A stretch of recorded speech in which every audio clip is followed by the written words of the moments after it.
Olá, sejam todas e todos muito bem-vindos a mais um Papo de Bancário. Queria dar boa noite aqui para a Jacéia, em primeiro lugar, para Paula Escobar, a primeira telespectadora a chegar lá.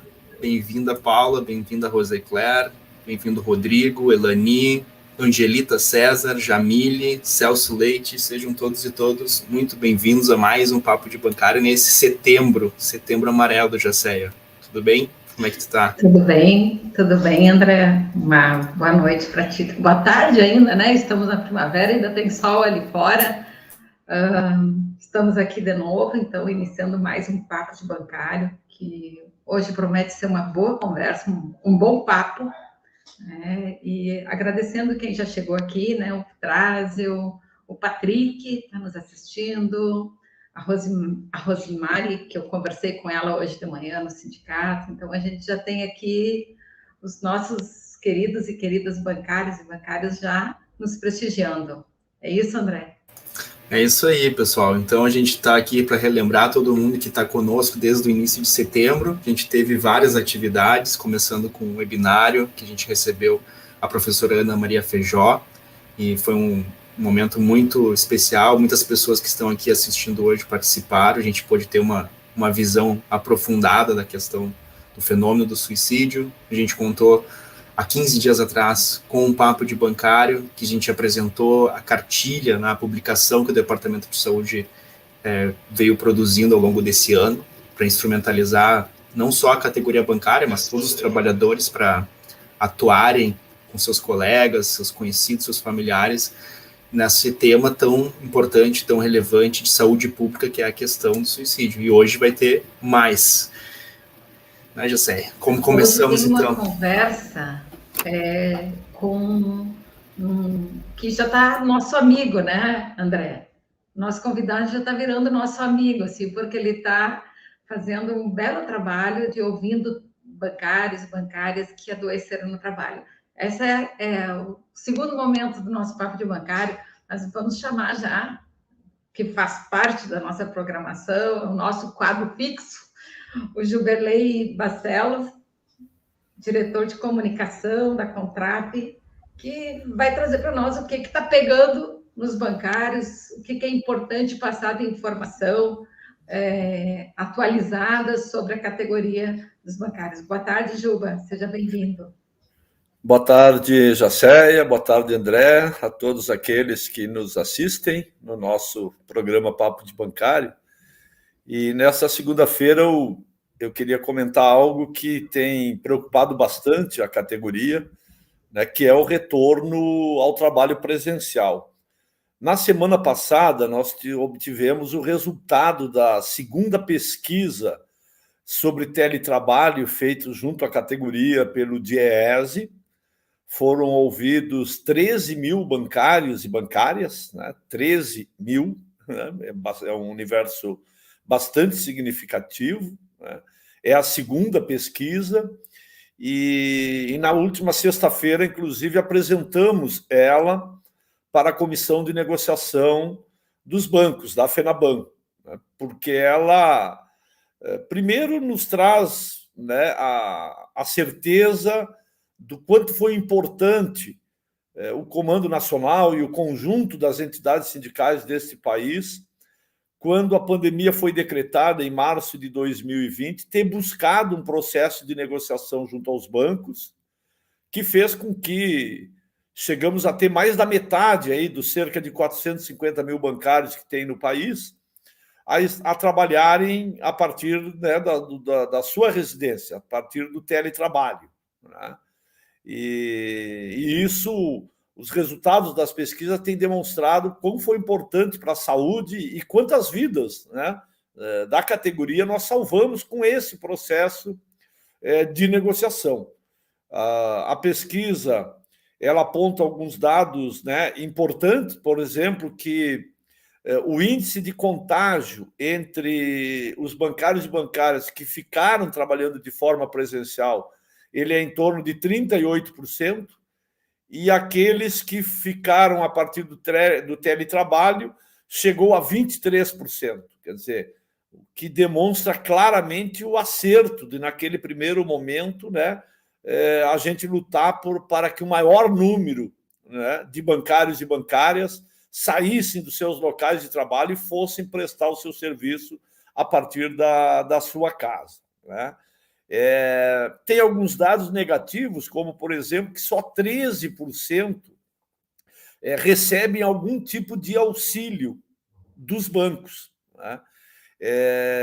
E para 59% dos pesquisados, isso seria hoje a questão mais importante.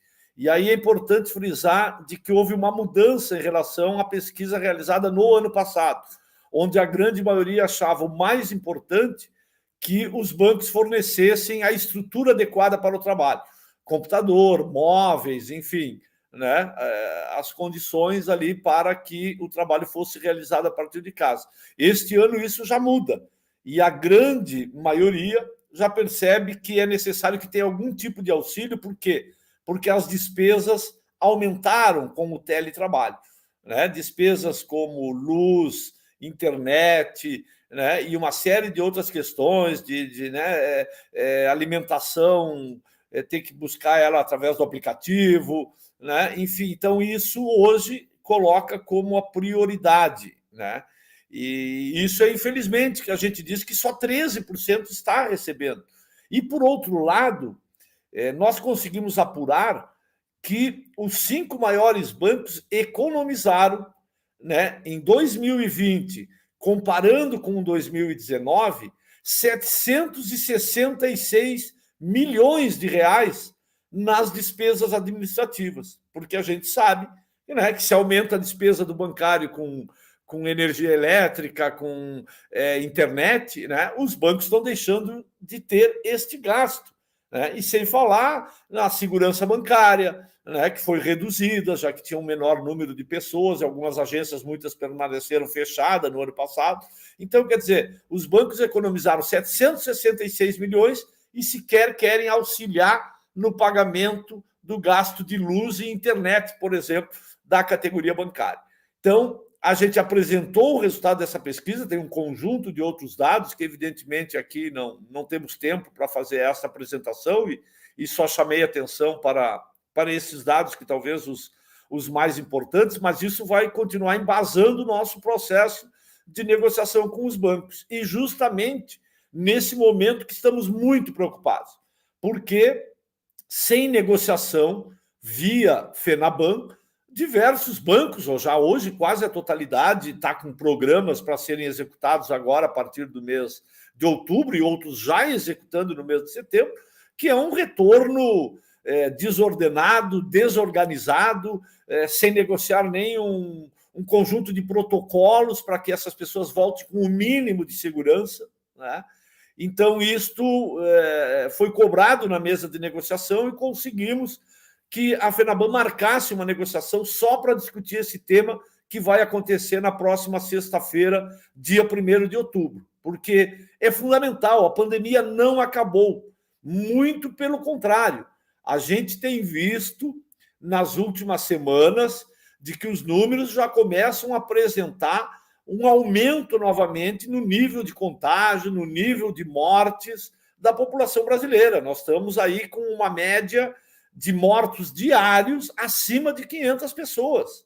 Quer dizer, os índices de vacinação também, a nível nacional, completamente imunizado, que é a primeira e a segunda dose, né, ou dose única, no caso da vacina, que assim for, né, eles estão aí na faixa de 40%. E antes da variante Delta, se dizia que essa taxa deveria chegar a 70% para que começasse, então, um processo, né, de liberação de funcionamento, enfim, da volta, talvez não ao normal do que era antes da pandemia, mas um novo normal. Com a Delta, talvez esse índice necessário seja até superior a 70%.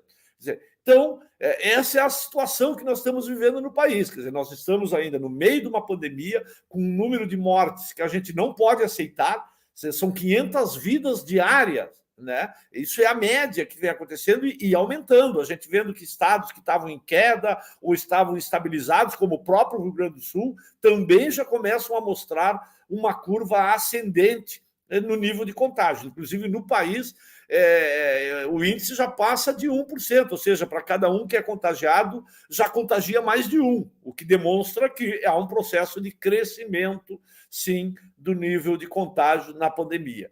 Então, eu trago esses números, porque isso é importante que a categoria fique ligada, é importante que o conjunto dos sindicatos façam pressão junto aos bancos, porque, como eu falei, com o resultado da pesquisa de teletrabalho, que demonstra todo o acerto do processo de negociação no início da pandemia, o ano passado, em 2020, não podemos agora permitir, né, que, por pressões econômicas, os bancos simplesmente joguem todo mundo de novo para os locais de trabalho, sem combinar uma série de coisas, como a circulação do ar, o verão está chegando, tem a questão do ar-condicionado, né, protocolos como a utilização da máscara correta, né, primeiro a máscara, né, que de fato protege, e segundo, o uso de forma correta também. Quer dizer, nós temos que ter uma série de questões para não permitir, né, que esta volta da forma que a maioria dos bancos estão desejando signifique, né, um severo ataque à saúde da categoria, que muito bem a gente tem tratado aqui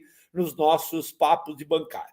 Então, era isso o meu comentário, desejar um bom programa a todos e todas, saudar o jornalista Marcelo Monteiro, que vai estar hoje aqui contribuindo ainda dentro da nossa programação do Setembro Amarelo, com um tema importante, que é a comunicação, né? Como a comunicação pode salvar vidas, e isso a gente, inclusive, vem fazendo ao longo da pandemia com este programa, e o próprio rompimento aí desse pacto de silêncio, né, em torno do suicídio, né, são iniciativas positivas que eu acho que o Marcelo hoje, né, vai conseguir ilustrar, né, muito bem aqui, né, o quão importante é esta questão. Então era isso, obrigado, Jacéia, obrigado, Marcelo, e um bom programa a todos.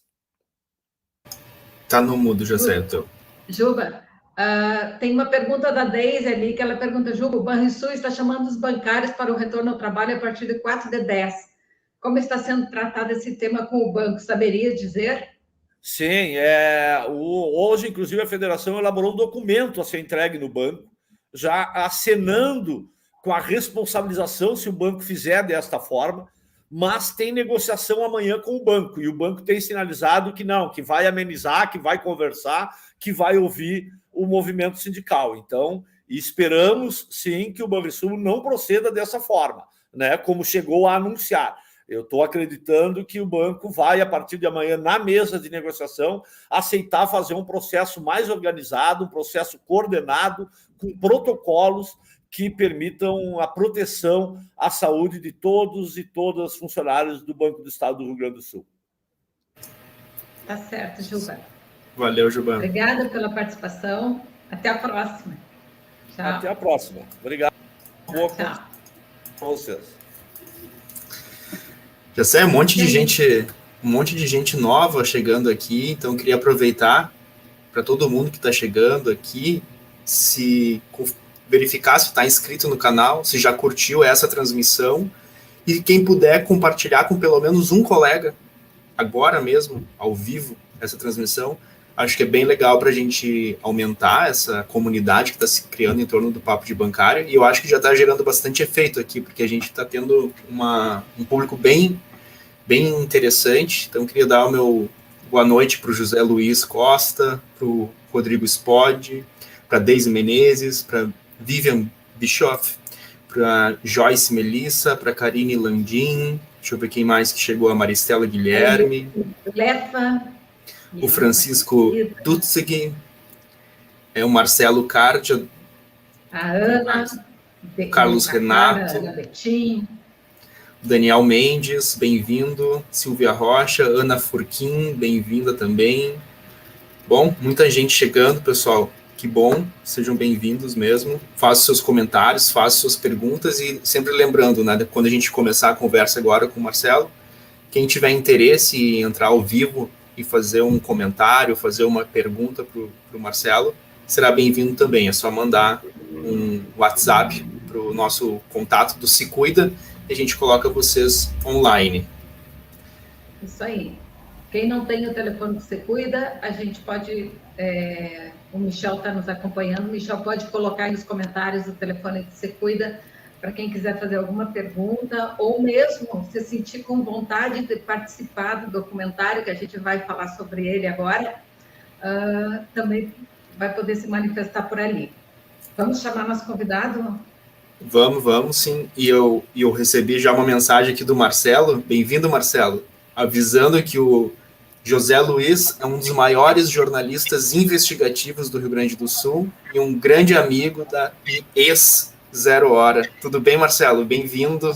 Boa tarde, André. Boa tarde, Jacéia. Muito obrigado pelo convite. Estou muito honrado e feliz em poder contribuir com esse debate, que é muito importante aí. Vou dar um abraço especial para o Zé aí, que é um amigão também. Então, eu quero te apresentar um pouquinho o Marcelo Monteiro. Ele é jornalista, formado na Universidade Federal de Santa Maria.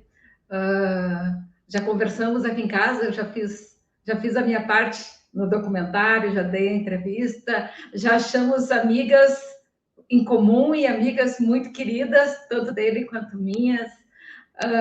Eu também tenho minha formação primeira lá em Santa Maria, meus filhos nasceram em Santa Maria, então talvez a gente tenha até se cruzado lá na universidade em algum momento, né?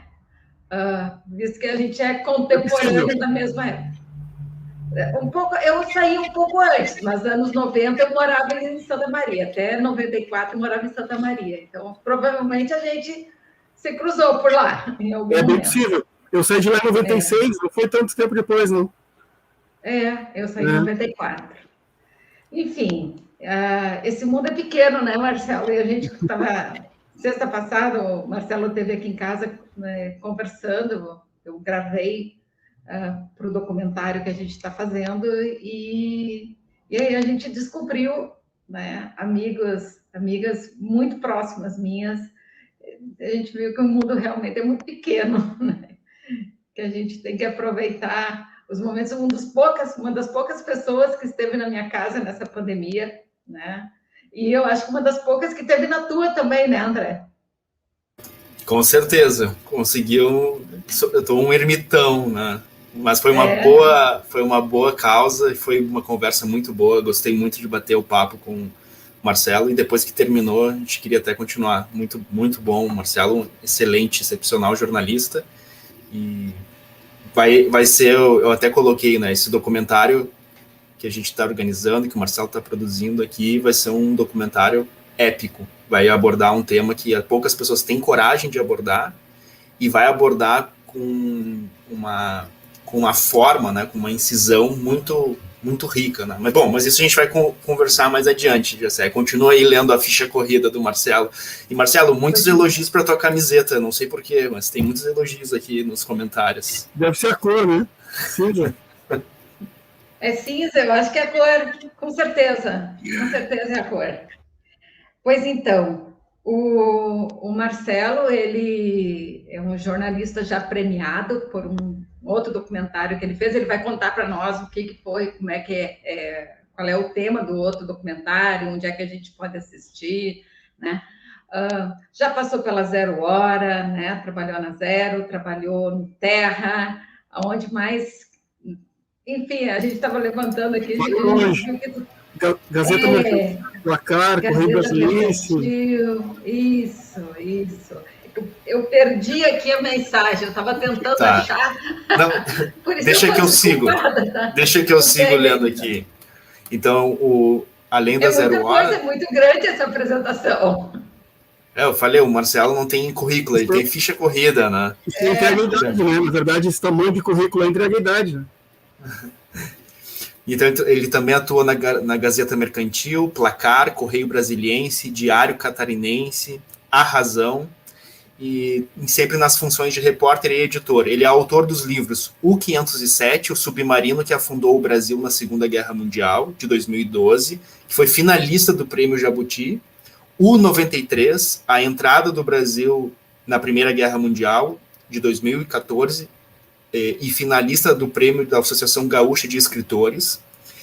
E, claro, como documentarista, ele produziu e dirigiu alguns documentários, dentre eles Delírios, Filosofia e Reflexão no Túnel da Morte, que foi vencedor do prêmio de melhor filme de humanidades do 6º Festival Internacional de Cinema de Santos, e atualmente ele é sócio da Economídia, agência de relações públicas com sede em São Paulo. E o mais importante, que agora ele está desenvolvendo um documentário sobre adoecimento psíquico e suicídio na categoria bancária, e é isso que a gente vai conversar hoje, e acho que vai ser um papo excelente, um papo muito importante para todos nós, principalmente porque a gente vai conversar com um jornalista, com alguém que atua na comunicação, e a gente quer justamente, em relação ao suicídio, quebrar um dos maiores tabus em relação ao suicídio, que é, sobre suicídio a gente não se fala, e é isso que a gente vai hoje falar muito, né? É isso aí, Jacéia. Isso aí. Eu queria começar, então, agradecendo os astros, inclusive, por tu ter chegado até nós, né? No início a gente ficou assim, mas como? O que será que ele quer fazer? A gente não se conhecia, como é que vai ser trabalhar? Porque a gente já tem um grupo tão fechado, e às vezes um grupo fechado, assim, que trabalha junto, sofre um pouquinho para se abrir, né? Mas só surpresas boas até agora, Marcelo, só surpresas boas, e a cada dia que a gente vai se conhecendo, parece que tu está trabalhando há muito tempo com a gente, sabe? Porque a gente fala um negócio, tu já está pegando ali na frente, tu já está entendendo o que a gente está falando. Eu quero começar te perguntando, o que te motivou a fazer um documentário sobre suicídio e sobre o adoecimento dos bancários? Bom, isso passa muito, Jacéia e André, pela minha experiência pessoal, assim, eu diria que acho que não tem quem passe por algum distúrbio mental, principalmente quando está envolvido com trabalho, esse distúrbio, né, sem que essa pessoa sofra uma grande transformação, um grande impacto, né, o adoecimento mental, ele é uma coisa que tem um impacto muito grande na vida da gente. E então, desde que eu passei a conviver com a depressão, mais especificamente em 2015, por ali, 2015, 2016, eu meio que eu fui chacoalhado pela vida, vamos dizer assim, porque eu nunca tinha parado para pensar sobre esse tema, nunca tinha me interessado, mas quando tu é atropelado por uma coisa dessas, não tem como tu sair ileso e também fazer de conta que nada aconteceu. Eu passei a ver a vida de uma outra forma, assim, e acho que uma das coisas que eu, desde o primeiro momento, eu tentei fazer foi falar sobre isso, porque é uma coisa que as pessoas, não sei exatamente qual a razão que leva as pessoas a agirem dessa forma, mas a gente tende a meio que jogar isso para baixo do tapete. A pessoa adoeceu do ambiente de trabalho, ela vai sendo meio escanteada, vai sendo colocada para o lado, e as pessoas tentam evitar, enfim. Eu não sei se é uma questão de preconceito, eu acho que tem muito disso, eu acho que também tem muito... A pessoa no ambiente de trabalho ela acaba se tornando uma, entre aspas, laranja podre, né? Porque quando outras pessoas estão em vias de adoecer e enxergam uma pessoa que já adoeceu, está ali, e vão buscar informações, vão tentar conversar, se aproximar, meio que o assunto vai ganhando proporções, e acho que as empresas não veem isso com bons olhos. Então, a minha ideia foi sempre no caminho contrário, sabe? Minha ideia foi sempre, temos que falar sobre isso, temos que falar, porque só falando, só se comunicando, só buscando ajuda quando necessária, que a gente vai conseguir vencer uma depressão, vai conseguir ajudar uma pessoa, um familiar, um amigo, um colega que esteja passando. Então, temos que falar sobre isso. E é para isso que estamos aqui hoje. E é uma coisa interessante, Marcelo, que tu está trazendo, e eu acho que muitas pessoas aqui que estão nos acompanhando talvez não conheçam um pouco da tua história pessoal, né? E o Marcelo tem um episódio na história dele que é muito, muito corajoso, né? E muito bonito também. Quando o Marcelo ele era jornalista da Zero Hora, ele adoeceu, ele teve depressão, ele foi afastado, e aí a gente vai conversar um pouco como é que foi essa experiência, Marcelo. Mas o mais interessante é que quando o Marcelo retornou ao trabalho como jornalista, ainda na Zero Hora, ele escreveu um artigo contando a experiência de estar deprimido desde dentro. Um jornalista contando, relatando, fazendo uma matéria jornalística a partir da sua própria depressão. E esse artigo do Marcelo teve uma repercussão muito grande no Brasil todo.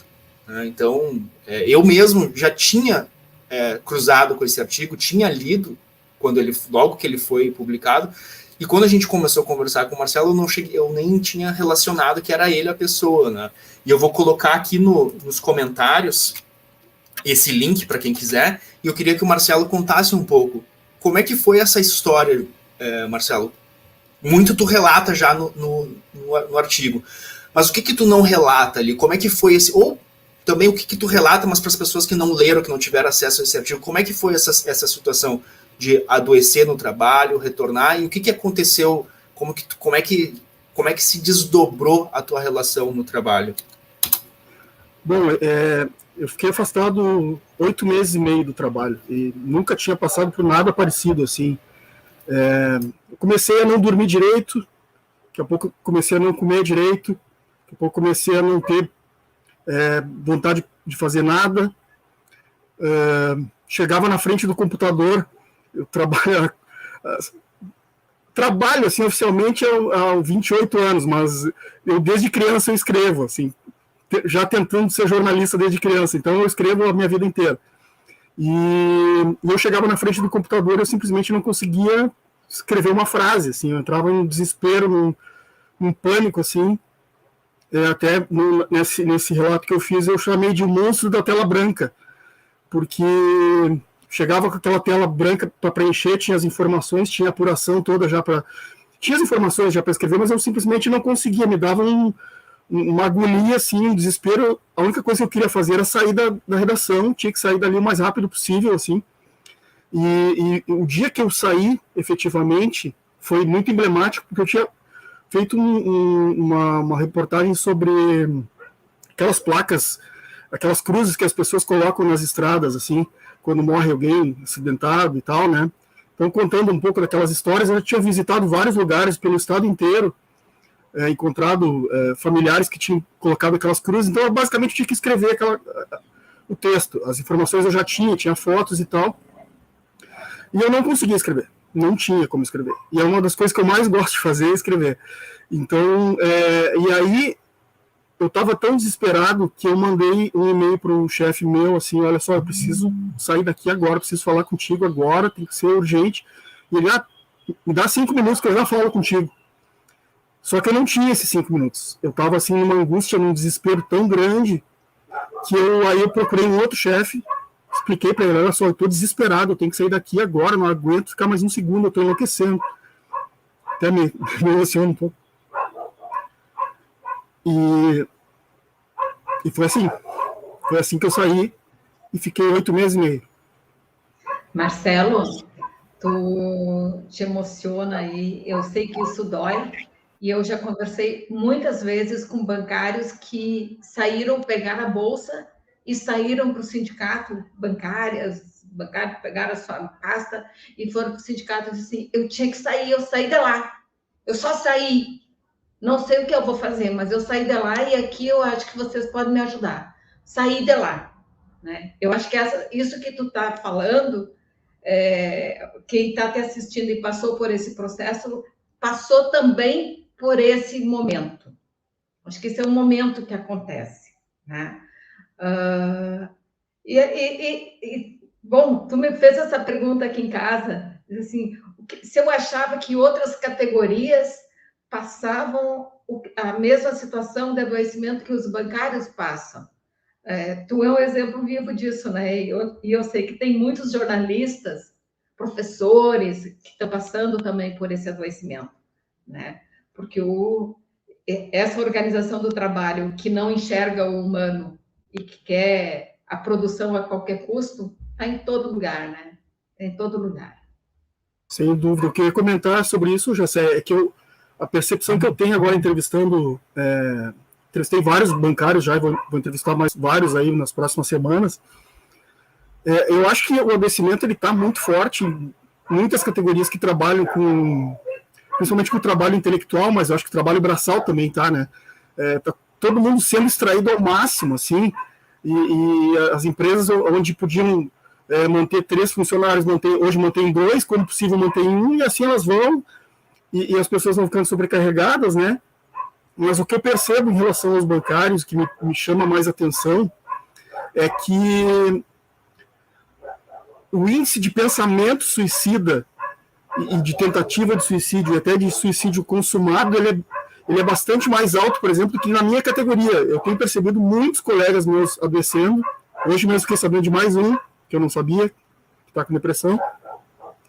Mas, não, pelo menos que eu saiba, eu não tenho conhecimento de nenhum jornalista que se suicidou ou tentou suicídio por conta da depressão decorrente da atividade laboral. E nos bancários isso parece uma coisa muito corriqueira, né? Assim, uma coisa que me chama muita atenção e que eu acho que aí é que desperta esse alerta de que tem alguma coisa muito errada, né? Me parece que é mais ou menos por aí. Pois é, e tu vai conversar com muitos bancários, né? Já conversou com alguns e até a gente convida aqui quem está assistindo e quer participar do documentário que está sendo construído. Ele não está pronto, gente. Ele está sendo... estamos na fase da produção, né, Marcelo? Ouvindo as histórias, entrevistando quem conta as histórias dos bancários. O Arquivo Vivo Jacéia Netz, assim, que vai lá e lembra de muitas histórias. E muitas histórias de superação. Eu acho que a tua história é uma história de superação também, né Marcelo? Que transformou toda essa dor em luta, né? Em forma de ajudar a organizar os trabalhadores e ter essa compreensão de que a saúde se faz pela fala, pela comunicação, né? Sobre o que está fazendo tu adoecer ou sobre o que é a saúde, né? Sem dúvida, não sei se o André vai fazer alguma pergunta ali, André. Eu ia te perguntar, Marcelo, justamente assim, qual era a tua expectativa antes de tu ir a campo, né? Então, para a gente começar agora a conversar com o pessoal que está nos acompanhando, para a gente ter assim uma pitada do que tu está descobrindo nesse teu percurso. Então, qual era a tua expectativa quando tu pensou, bom, vou fazer o documentário, quero estudar essa questão do suicídio na categoria bancária, vou lá. Tu já devia ter alguma ideia do que tu poderia encontrar.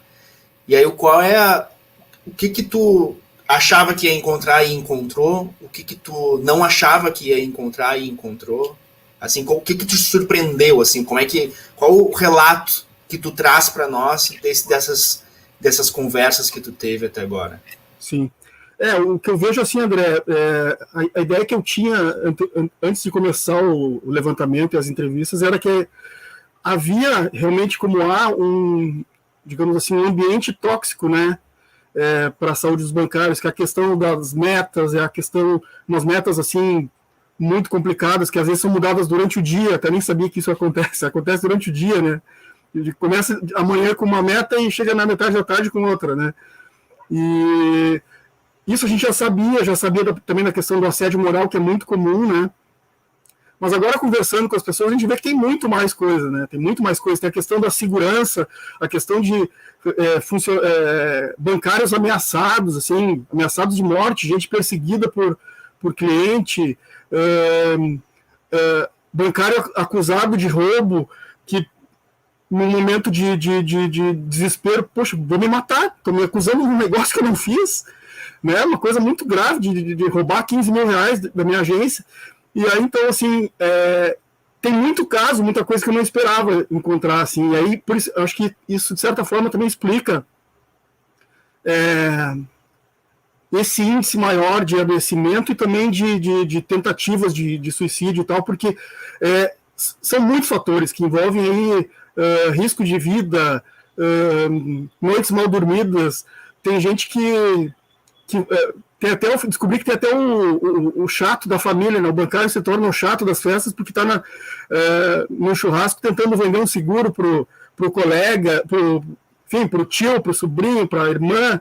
Então, as pessoas praticamente vão dormir, acordam e vão tomar banho e almoçar e jantar, tudo pensando no banco, né? Quer dizer, não tem ali aquela hora de descanso, na verdade não existe, né? O cara tem que vender o tempo inteiro, e eu acho que isso aí contribui para uma corrosão mental, eu acredito, né? Eu acho que essa coisa... Todo mundo sabe que existe meta em qualquer trabalho, né? Mas quando a meta ela é inalcançável, é inalcançável. A meta que é posta nos bancos é inalcançável, porque ela não é uma meta estática, não é aquela coisa assim, é 50, eu cheguei nos 50, ok, bati a meta do mês. Se tu bateu a meta nesse mês, alcançou, no próximo mês ela vai aumentar porque tu alcançou, então é para não alcançar, né? E tu tá sempre correndo atrás, sempre correndo. Eu tenho assim uma solidariedade total com os bancários por entender o quão cruel é esse sistema de que tu tem que produzir o tempo inteiro. O que eu mais ouço são bancários dizendo que acordam à noite e ficam pensando em possibilidades de negócios que deixaram de fazer e que vão retomar no outro dia. E aí eu penso, se tu não tem uma boa noite de sono, como é que tu vai chegar no outro dia para trabalhar, né? Eu, por exemplo, se eu não dormia 6 horas, pelo menos, seguidas, no outro dia eu tô um caco. E tu sabe, já sei, agora que tu me fez pensar, e juntando com essa discussão que o Marcelo trouxe, que não conhece nenhum colega jornalista que cometeu suicídio, tem uma questão que eu acho bem importante, e é algo que a gente vai abordar nos papos de bancários que virão ainda, que é a questão do sentido do trabalho. Porque o que acontece? A gente conversa com muitos bancários e a gente percebe que, diferentemente da atuação do jornalismo, que também é com muita pressão, né? Tu tem um prazo, tu tem uma demanda, tu tem uma pressão também, tu tem uma meta para cumprir, mas o jornalista, ele é uma pessoa que se identifica com aquilo que ele faz, né? Ele se identifica com a obra que ele produz. Aquilo para o jornalista, né? Claro, nem todos, né? Mas é possível o jornalista acreditar naquilo que faz, gostar, ter orgulho, admirar aquilo que faz. E o trabalho bancário, principalmente nas últimas décadas, né, ele se tornou uma venda de produtos em que muitas vezes o próprio bancário não acredita. E a gente ouve muito isso de bancários, por exemplo, de bancos públicos, que tem algum compromisso, alguma consciência crítica, e eles até entendem qual poderia ser a função social do banco para a sociedade, de que forma que o banco poderia contribuir para famílias, para as pessoas, para as comunidades, né? Mas quando eles chegam lá, eles percebem que o trabalho deles é um trabalho completamente destituído de sentido. Tu está vendendo um produto ruim, que uma pessoa não precisa e não tem, às vezes, condições de comprar, tu está muitas vezes enganando essa pessoa, e se tu bateu a meta, aquela meta ela tem a única função de te manter no teu emprego. Ela não tem nenhum tipo de elevação moral, elevação profissional, ou não é algo que tu te orgulha. Tu não chega em casa e comenta com as pessoas o teu feito, né? Porque tu não tem orgulho daquilo. Muitas vezes tu tem vergonha, né? Então isso é uma questão que eu acho interessante, né, Marcelo? Quer dizer que esse cumprimento de meta que foi atingido agora, ele tem a função de manter o teu emprego, mas por um mês. Talvez por uma semana. Quer dizer, é uma roda viva que não tem fim, né? Sim, exatamente isso. Exatamente isso. Mas, enfim, eu quero saber como é que tu tá achando, assim, que está se desenrolando o documentário. Não, eu estou bem contente. Eu acho que a gente vai, pelos relatos que eu já consegui colher e pelo que eu sei que vem por aí agora, essa semana eu vou ter algumas entrevistas bem importantes aí. Eu acho que vai ficar um documentário bem contundente, assim, nessa parte, porque a gente vai expor algumas entranhas aí de casos bem dramáticos, né? E, como eu disse antes, são coisas que a sociedade não está acostumada a ver ou ouvir, né? Hoje mesmo eu recebi uma ligação, fazia muito tempo que eu não recebia ligação da minha gerente do meu banco, tentando me vender um crédito que eu não precisava. E eu atendi ela super bem, porque, né, em outro momento talvez eu tivesse aqui atucanado, como a gente diz aqui, com o meu trabalho e fosse atender ela de uma forma mais áspera, mas eu até não entrei em detalhes com ela, mas eu entendi o que ela estava fazendo, né? Eu pensei, poxa, coitado, tá tentando, né, fazer a parte dela. Mas, assim, uma coisa que eu vejo, que eu acho que esse documentário ele vai ser um pouco até surpreendente, porque a grande massa das pessoas tem uma ideia da categoria bancária, que é uma categoria que ganha bem, e de fato ganha bem, se for comparar com outras, né? Ela é bem remunerada, tem bons benefícios e tal. Só que a cobrança que tem, por outro lado, é uma cobrança absurda, né? Então, assim, muita gente vê os bancos como um sonho de trabalho, né? Muito jovem hoje acha que o banco para muitos jovens, né? Inclusive da minha época, era uma coisa muito comum as pessoas quererem ser bancárias, né? Porque tem essa coisa da boa remuneração e tal, mas ao mesmo tempo não se sabe esse outro lado, né? E eu acho que o documentário ele vai ter esse trabalho de expor esse outro lado que as pessoas realmente não sabem, né? E eu confesso que eu não lembro de ter visto, mesmo assim, em outros lugares, assim, um documentário que falasse tão abertamente dos assuntos que a gente vai tratar ali. Então, tem uma expectativa muito boa. Sabe que a gente fez um documentário, não sei se tu já assistiu, o Quem Está Doente ao Banco, e agora tu falou dessa coisa da percepção que se tem do trabalho bancário lá fora, né? A gente até pegou naquele documentário uma fala do Filipão, né? Que dizendo, não quer trabalhar com pressão, não aguenta pressão, vai trabalhar no Banco do Brasil. Como se essa seja mais fácil, né, do mundo. Exato. Né? Como se fosse completamente desfocado da realidade, né? De quem não conhece mesmo. Uma vez também aconteceu, eu estou saindo da minha casa aqui, dobrando a esquina, e tem um pessoal consertando a rua, assim, o pessoal da prefeitura estavam trocando paralelepípedo ali, colocando umas pedras, e aí um diz para o outro assim, pois tá achando difícil o trabalho? Então, se tá achando difícil, eu acho que ele quer o quê? Pensou que ia trabalhar num banco? Quer dizer, continua, né? Porque o quê? Porque no banco tu entra lá, um ambiente climatizado, relativamente silencioso, né? Todo mundo bem vestido, não é? Aparentemente os móveis bonitos. Aí tu pensa, tá, quero trabalhar aqui. No imaginário é um ambiente bonito, né? Na vida real é o verdadeiro sepulcro, caiado, como é que fala? Isso, né? Eu acho que é aí que entra o nosso desafio, né, José? Eu acho que comunicar isso, mostrar que não é bem assim, acho que já é um passo para, em primeiro lugar, a sociedade também passar a ver a categoria, como eu passei a ver, inclusive, hoje, né, ao atender minha gerente do telefone. Claro que ninguém quer comprar um seguro junto, ou, sei lá, um título de capitalização quando vai fazer um empréstimo para comprar uma casa, ou algo assim. E até existe um termo que eu fiquei sabendo, que é o tal do GA, né, que é o goela abaixo. Tipo, para tu vender algum produto, tu tem que empurrar alguma outra coisa, uma venda casada, né?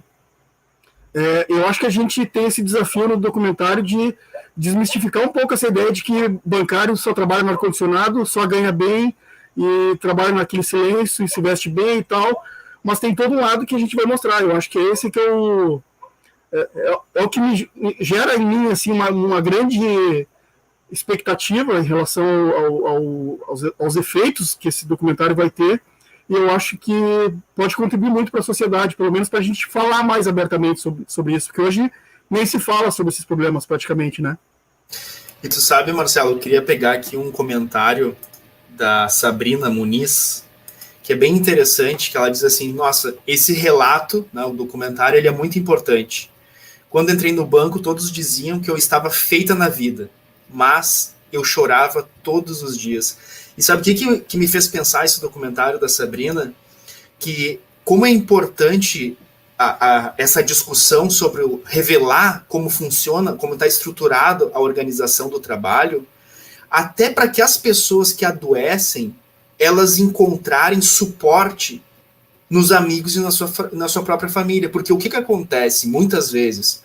As pessoas adoecem, e isso Marcelo, até queria te ouvir se isso não pode eventualmente ter acontecido contigo também, porque, querendo ou não, tu estava numa das organizações do Rio Grande do Sul que, para muitos jornalistas, é o Éden, né? É o projeto. Eu quero estar nas organizações da RBS. E para muitos bancários, talvez aconteça da mesma forma um determinado banco ou uma determinada posição. E aí a pessoa chega lá. E as pessoas que estão ao entorno veem esse cenário que a Jacéia contou, né? Então, assim, aquele lugar bonito, as pessoas bem vestidas, climatizado, pessoas que estão ali cuidando das finanças do mundo, né? Tem uma prepotência, uma sensação de empoderamento, né? Só que aí a pessoa adoece. E aí como que ela vai justificar para o mundo que tem uma pessoa que passa fome, tem uma pessoa que não tem casa, tem uma pessoa que tem uma série de outros problemas? Como é que ela vai justificar que ela está sofrendo no trabalho? Isso também é um componente, inclusive, de, poxa, o que está acontecendo comigo? Como eu tendo tudo isso, como eu tendo esse trabalho dos sonhos, esse emprego dos sonhos, eu ainda não estou feliz? Que tipo de pessoa sou eu, né? Então, acho muito interessante esse comentário da Sabrina e queria te ouvir sobre isso, Marcelo. Assim, em algum aspecto isso também não bate com a tua história de alguma forma? Sem dúvida, André. O que eu acho que quando se vira uma referência, digamos, como foi o meu caso, né? Depois que eu publiquei esse relato, na época eu trabalhava na RBS, que eu relatei a minha experiência com a depressão e tal, eu meio que virei, eu até brincava que eu tinha virado a celebridade da depressão, né? Todo mundo vinha falar comigo, todo mundo que estava passando por algum problema, eu tinha um filho, uma irmã, uma tia, todo mundo me procurava e eu continuo achando que eu fiz certo, assim, ao publicar a minha história, porque, como eu disse, eu acho que a gente tem que falar sobre o problema, porque jogar para baixo do tapete não vai resolver, né? Só que, ao mesmo tempo, o que eu percebi, assim, do ponto de vista da empresa, eu fui sendo meio que deixado de lado. Eu acho que o fato de eu ser referência para as outras pessoas e volta e meia as chefias me viam no café conversando com alguém sobre depressão, sobre ansiedade e tal, então eu acho que eu estava meio que me tornando uma laranja podre, ou uma engrenagem de uma máquina que pifou e está na hora de jogar fora, e não pode ficar aqui contaminando o resto, sabe? E eu acho que isso acontece muito no ambiente bancário, e até me parece que talvez de uma forma mais dramática, assim. Eu, quando eu fiquei afastado do trabalho, eu tenho muitos bons amigos no jornalismo, assim, e os meus amigos me procuraram muito, assim, eles estavam do meu lado, sabe? Mas eu percebo, e eu ouvi alguns relatos de bancários, já nessas entrevistas que eu fiz, que eles simplesmente foram esquecidos, como se eles não existissem. Os colegas nunca mais procuraram para saber se estava vivo, se estava morto. Quando a pessoa precisava ir para uma agência para resolver alguma coisa, assinar algum documento, sei lá, entregar um laudo, quer que fosse, ninguém chegava para perguntar, para dar um abraço, enfim, era meio que tá com uma doença infecto-contagiosa muito grave, não podemos nos aproximar dessa pessoa. E eu acho que acontece muito isso no ambiente bancário, e foi uma das coisas que mais me chocou também, assim, porque parece que a pessoa que adoeceu, ela deixa de ser uma pessoa, ela perde toda a sua importância, e, poxa, é um ser humano que está ali, entendeu? Né? Então, o ser humano não pode ser tratado dessa forma, né? Não pode ser tratado como uma laranja podre, sei lá, uma engrenagem que quebrou. Não está certo isso, né? Sabe, Marcelo, que aí a gente, nos próximos papos de bancário que a gente for conversar sobre a centralidade do trabalho e qual o tamanho que o trabalho tem que ter na nossa vida, eu acho que a gente vai ir respondendo essas questões aí e trazendo um pouco eu acho que a gente também tem que botar um pouco de esperança, que nem todo trabalho tem que ser sinônimo de sofrimento, de morte, de doença, né? A gente tem que construir relações de trabalho saudáveis, né? E para isso eu acredito que é possível a gente não num passe de mágica, mas os trabalhadores ao longo da história mostram que vão se organizando e vão achando brechas de enfrentar os problemas, né? Mas quando tu tá falando ali da dificuldade do adoecimento dentro do local de trabalho, o não trabalhar, o parar, também é uma situação muito difícil. E as pessoas só param de trabalhar em duas situações, né?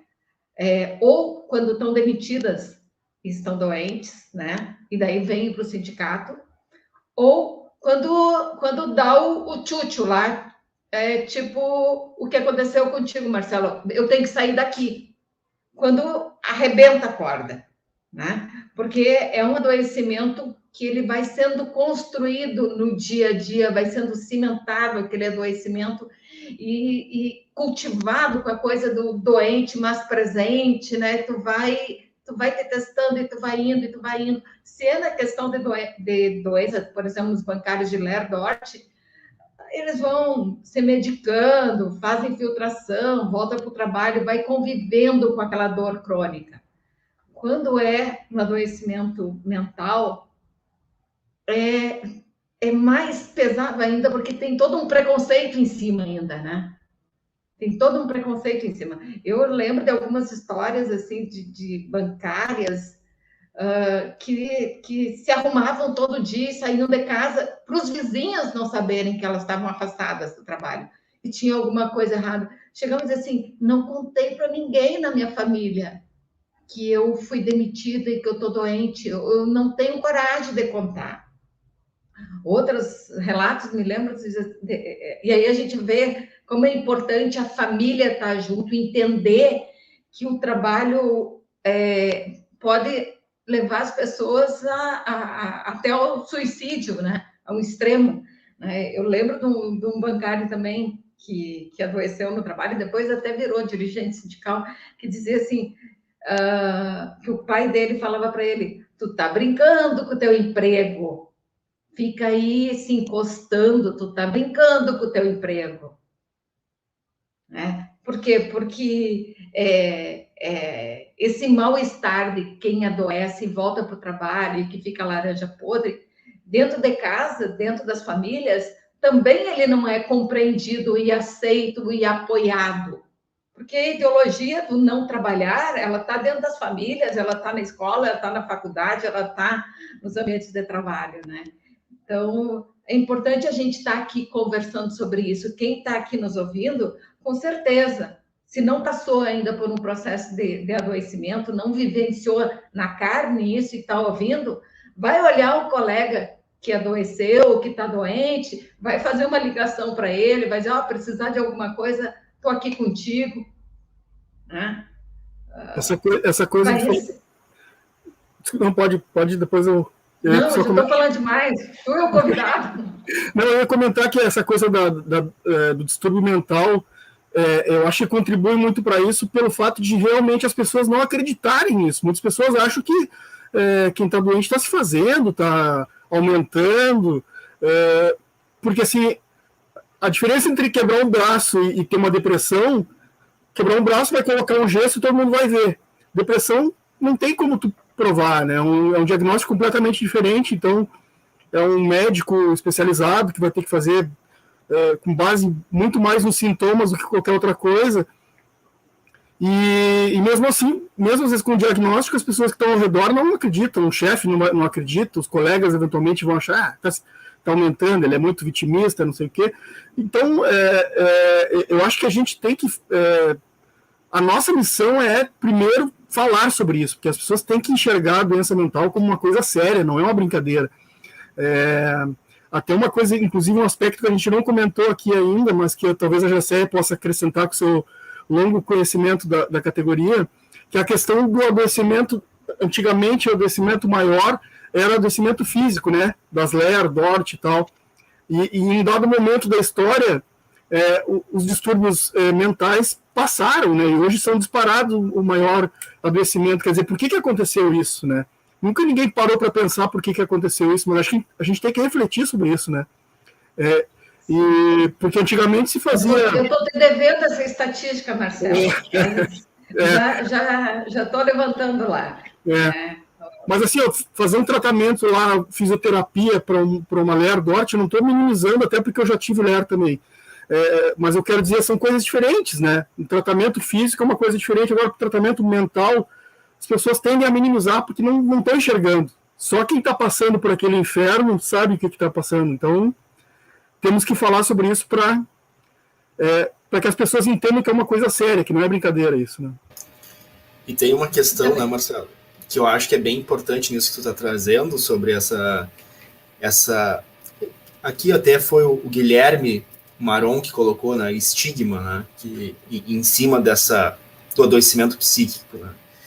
E uma das formas da gente interpretar essa estigmatização do adoecimento psíquico, que é muito mais forte do que a estigmatização do adoecimento físico, e isso é a questão mais importante, e eu acho que essa é a maior tarefa desse documentário que a gente está fazendo, que é o processo de conscientização, e que é um processo de desideologização, que é o que a Francine colocou aqui, nessa ideologia do presenteísmo, essa ideologia do trabalho, algo que às vezes a gente não percebe, que um adoecimento psíquico destes, como a gente está tratando aqui, deste adoecimento que é oriundo de um trabalho doentio, né, de uma organização doentia, de um sistema, de uma sociedade doentia, quando a gente está trabalhando com esse tipo de adoecimento, a gente precisa do estigma contra o adoecido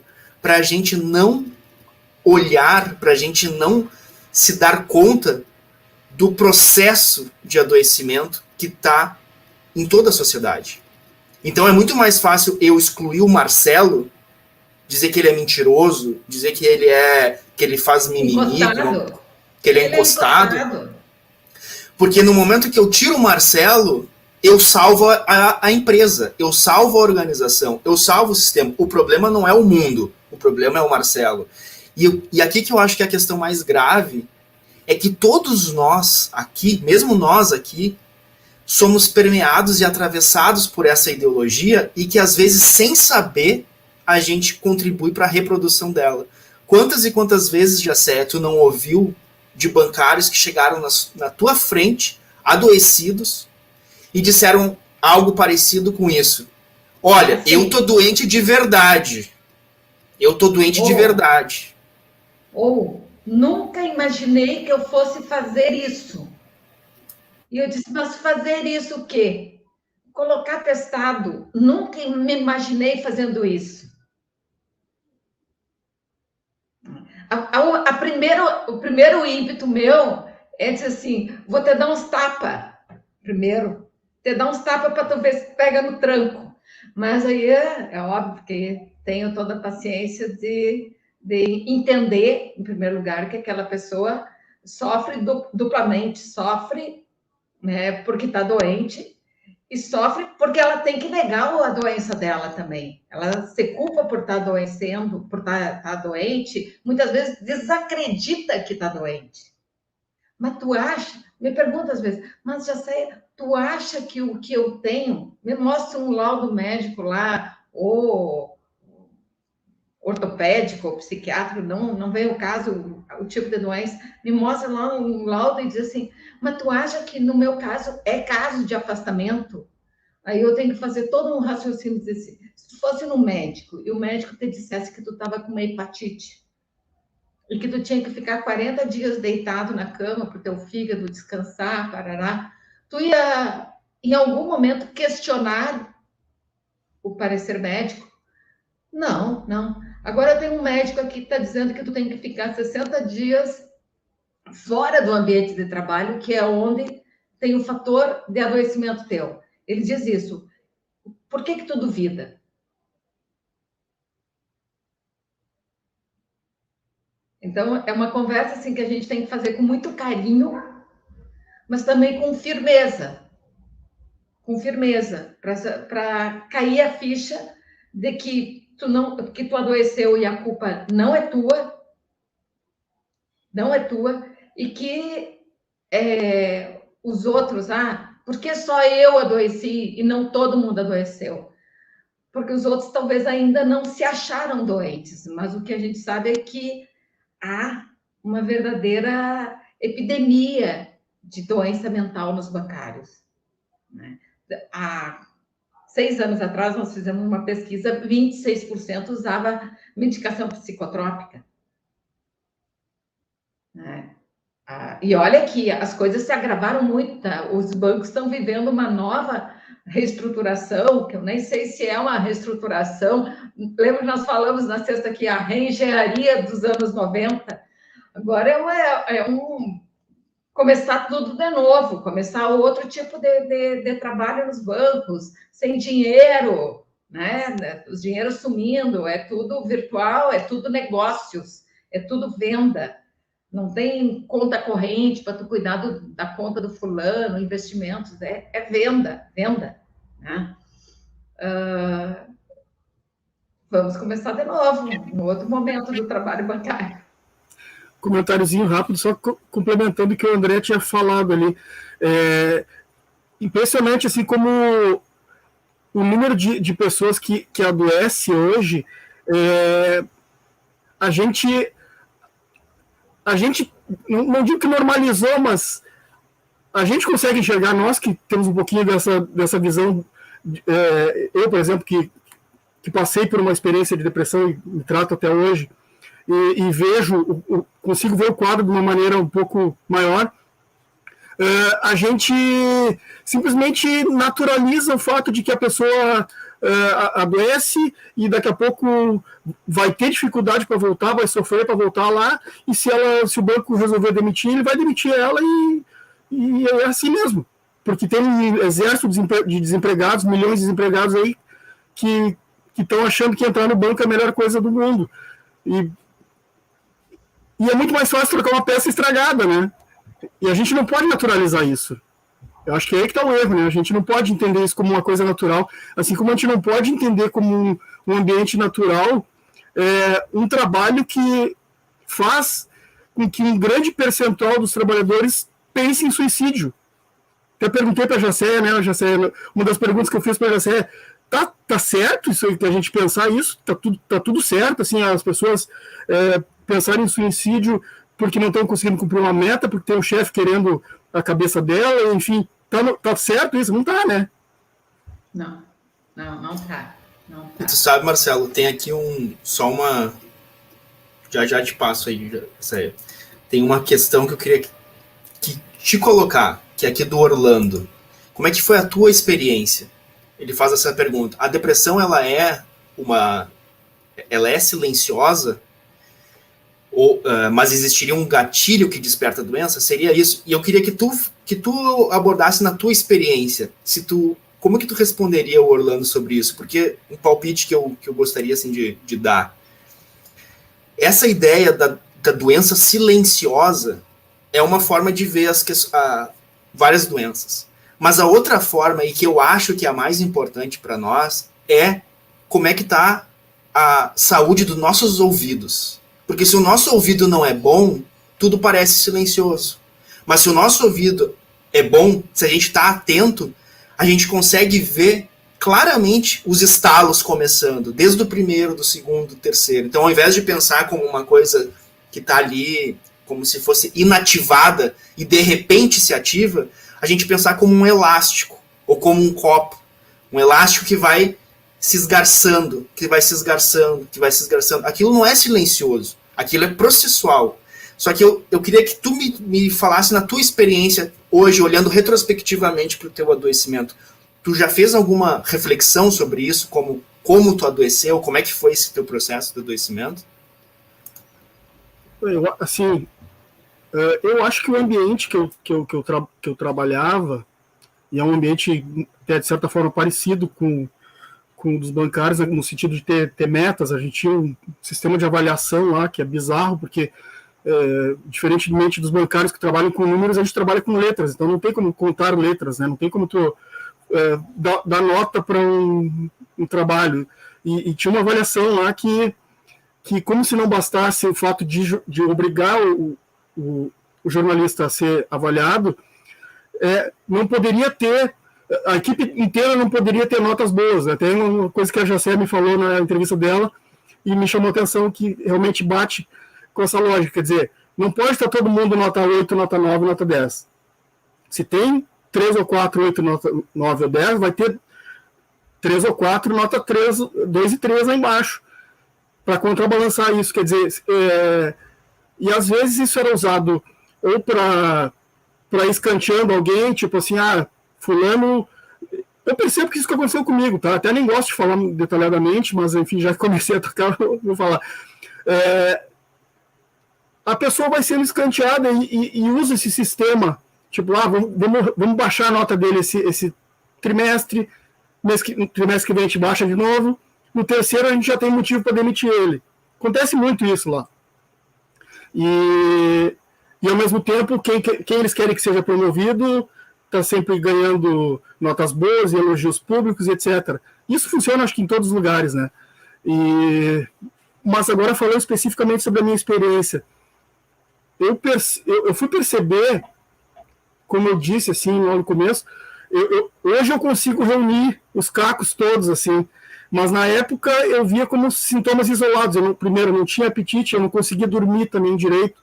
Eu dormia 1h30, ficava 4 horas acordado, dormia mais meia hora, ficava mais 2 horas acordado, quer dizer, me virava na cama. E isso foi um processo que juntando esses sintomas todos, aí eu passei a não ter mais vontade de levantar da cama, não tinha mais vontade de ouvir música. Como vocês veem aqui, música para mim é a minha válvula de escape, assim.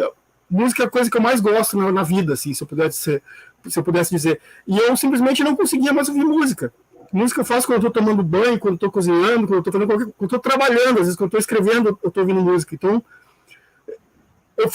depois eu fui juntando essas coisas, né? Só que na hora que está acontecendo, principalmente quando é um primeiro episódio, que foi o meu caso, né? Eu não tinha essa experiência de ver, tem alguma coisa muito errada, né?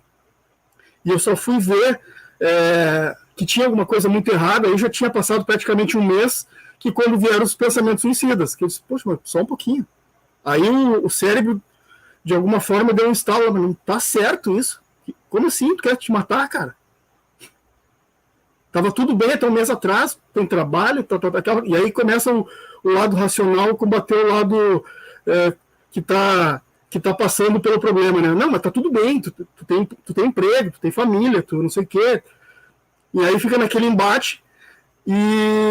Mas é isso, assim, quando tá no meio de uma tempestade dessas, que se somam esses vários fatores, a gente não consegue perceber.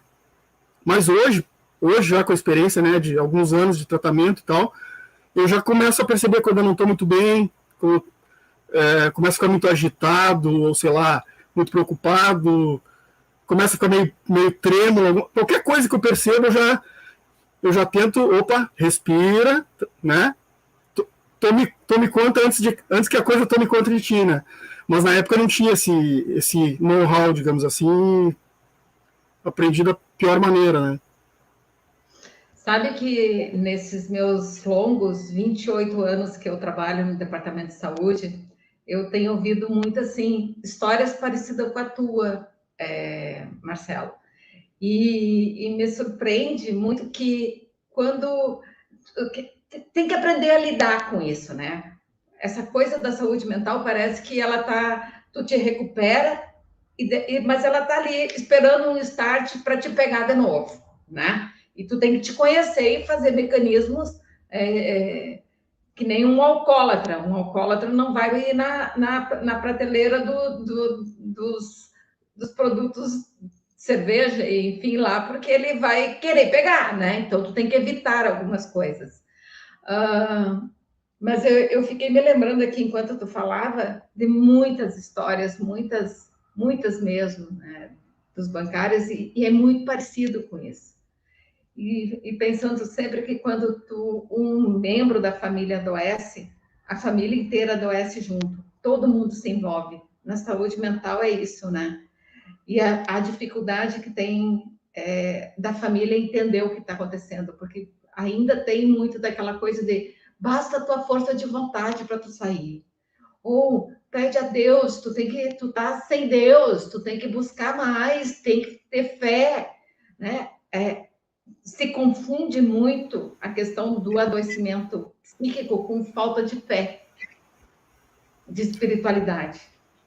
Eu acho que muito dos suicídios eles acontecem exatamente por essa falta de respaldo. A pessoa, quando ela tenta falar com alguém, ela bate no muro, ela está falando com alguém que simplesmente não... Eu estou falando que eu estou cinza, com a camisa assim, assado, a pessoa está enxergando, não, mas tu está vermelho com uma escrita completamente diferente. As pessoas estão falando de coisas diferentes. E eu acho que aí também que me despertou esse desejo de falar, é isso, assim, porque eu quando eu vou entrevistar alguém hoje, inclusive para o nosso documentário, eu digo, olha só, primeira coisa que tem que saber, eu sei o que está falando, eu sei o que tu vai falar, porque eu passo o que tu já passou, está passando, enfim. Então, é diferente tu falar com alguém que já passou por algo parecido, e tu falar, por mais que a pessoa tenha boa vontade, às vezes, né? Mas as pessoas não conseguem enxergar da mesma forma que por exemplo, um psicólogo como o André, ou como a Jacé, que tem um trabalho lindo aí nessa área de apoio, né, com o gás, né? A gente nem falou do gás ainda, mas acho que bacana a gente falar do gás, porque, inclusive, a gente tem um amigo meu aí, o Guilherme Maron aí, que mandou mensagem, então mandar um abraço para ele. Temos audiência internacional, o homem está na Suécia. Oba! Então é isso. Acho que a gente tem que se colocar à disposição do colega, do amigo, do vizinho, do familiar, sabe? Mesmo quem nunca passou por uma situação, procure tentar entender da melhor forma, que não é uma coisa tão simples quanto a gente tende a achar que é, né? O inferno, não tem como traduzir, né? Esse inferno que está dentro da gente, né? Eu ia comentar antes, né? E que talvez isso também seja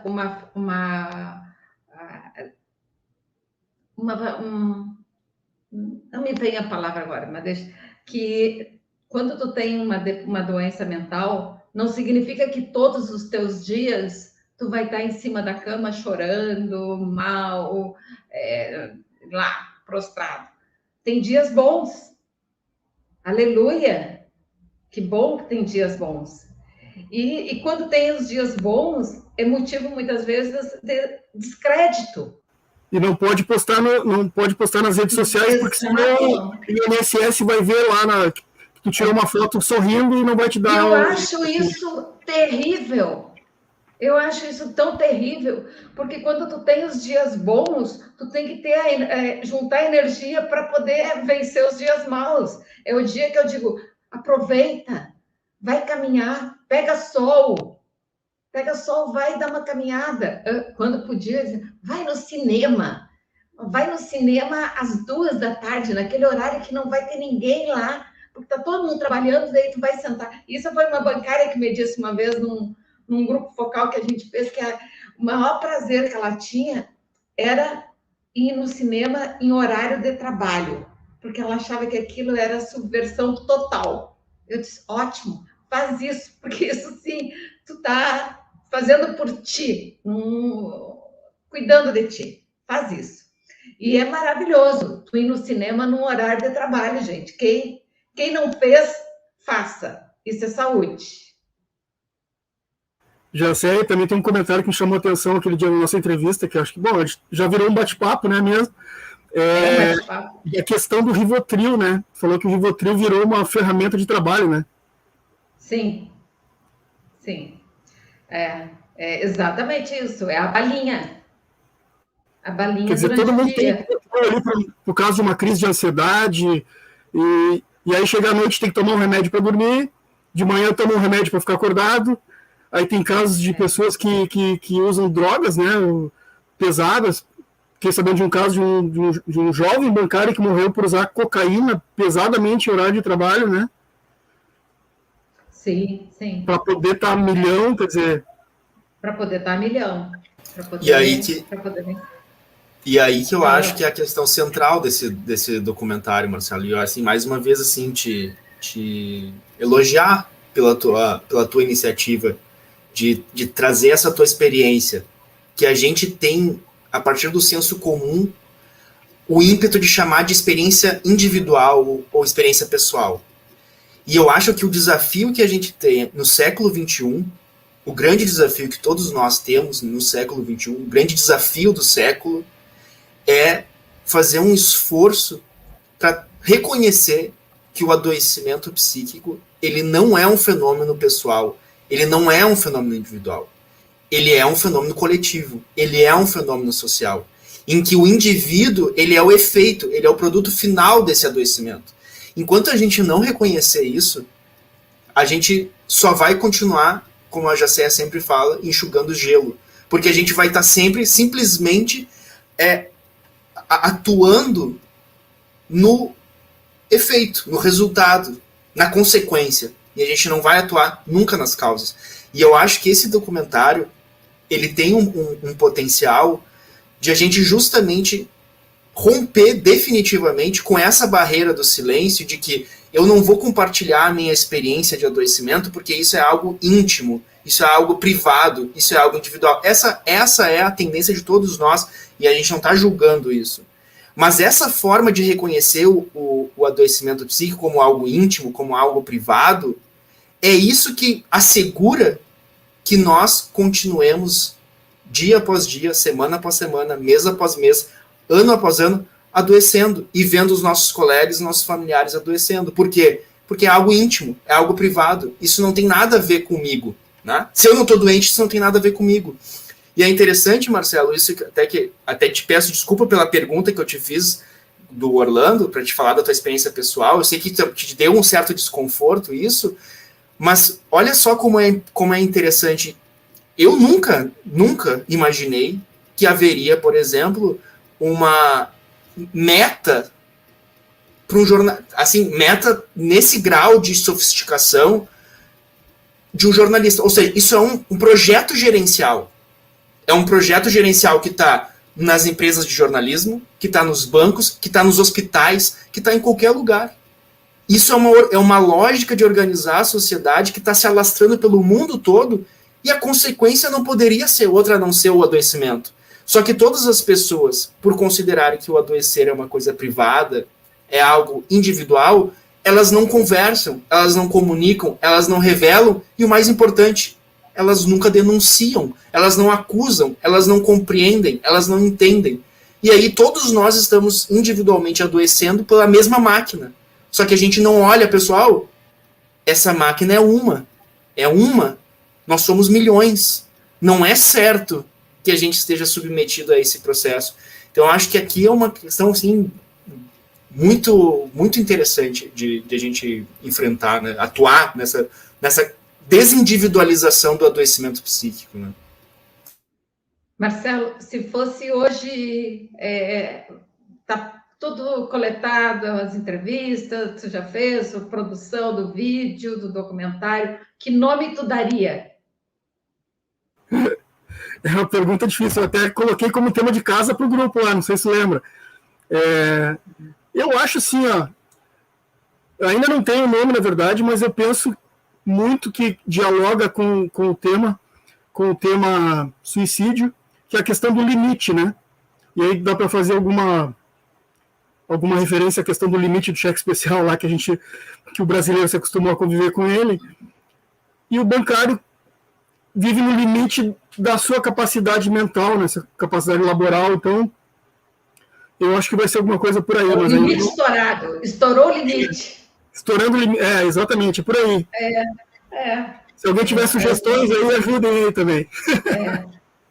Olha aí, ó, sugestão para o nome do documentário. Mas eu acho que limite estourado, ou estourando o limite, seria uma boa, né? Acho que é por aí. A ideia Trabalhando no vermelho. Né? O sangue nos olhos, como o André disse, né, outro dia. Olha só, Marcelo, eu queria aproveitar, então, já que a gente está aqui com uma audiência muito boa, aproveitar também quem não curtiu, curte, quem não compartilhou, compartilha. Marcelo, quem está nos assistindo aqui e ou sofreu o adoecimento psíquico, chegou ao limite de pensar em cometer suicídio, conheceu alguma história próxima, né, de colegas que cometeram suicídio ou que chegaram próximo a cometer suicídio. Como que as pessoas que estão assistindo aqui podem ajudar na produção, no desenvolvimento desse documentário? E eu já aproveito para trazer um comentário da Paula Escobar, que foi uma das pessoas que se dispôs a falar para o documentário, e ela tem um relato, assim, foi maravilhoso participar, né, dar a entrevista, a gente se sente ajudando e sendo ajudado. Eu só tenho a agradecer a todos, me emocionei muito participando deste trabalho lindo, e a gente ouviu muitas pessoas aqui também dizendo que foi muito bom, e eu mesmo, a minha experiência também foi muito bom de poder conversar, de poder trocar essa ideia, como que os bancários podem ajudar, se a pessoa precisa se identificar, não precisa, como é que funciona a dinâmica, para quem quiser contribuir, Marcelo. Perfeito. É isso, André, acho que, como a gente já falou, a gente está construindo juntos, né, esse trabalho, é uma parceria com o sindicato, entre o sindicato e o Marcelo Monteiro, pessoa física aqui, que está fazendo esse trabalho, mas o mais importante de tudo vão ser os relatos das pessoas, né? Eu acho que é através desses relatos que já são bastante fortes o que a gente tem até agora, e eu tenho certeza que virão outras histórias bem tocantes, assim. Então, eu até queria pedir para os colegas aí que se dispuserem a falar, que procurem o sindicato, os canais do sindicato aqui, que o pessoal encaminha para mim, né, para a gente providenciar a entrevista e tal. E uma coisa que eu queria deixar claro também, para se alguém tiver interesse em participar, é que se a pessoa não quiser aparecer, a gente vai preservar a imagem, vai preservar a voz, porque a gente não está... na verdade, o rosto, se puder aparecer, ótimo, mas se não aparecer, também não é o X da questão. A gente quer mostrar as histórias, né? Porque são essas histórias que estão compondo esse ambiente tóxico que a gente está vivenciando aí, e que, na verdade, como o André falou, né? Se cada um ficar vivendo o seu drama pessoal sem compartilhar com ninguém, a gente não vai conseguir um ambiente laboral melhor, né? Um ambiente, uma sociedade melhor, eu diria até. Então, assim, quem puder, quiser ajudar e não quiser aparecer, fique tranquilo que a sua imagem vai ser preservada. A gente está fazendo as imagens com todo cuidado para não... enfim, que não revele a identidade. Então é isso, fiquem tranquilos. Quem quiser contar a sua história, a gente está aí disposto para ouvi-las. Eu também já gravei, e foi uma conversa muito prazerosa, assim, para mim foi, né? Eu acho que eu sou uma contadora de histórias. Até o final do meu trabalho no sindicato, o meu objetivo é escrever essas histórias, né? Tem muita história triste, mas tem muita história bonita, né? Tem muita história de superação.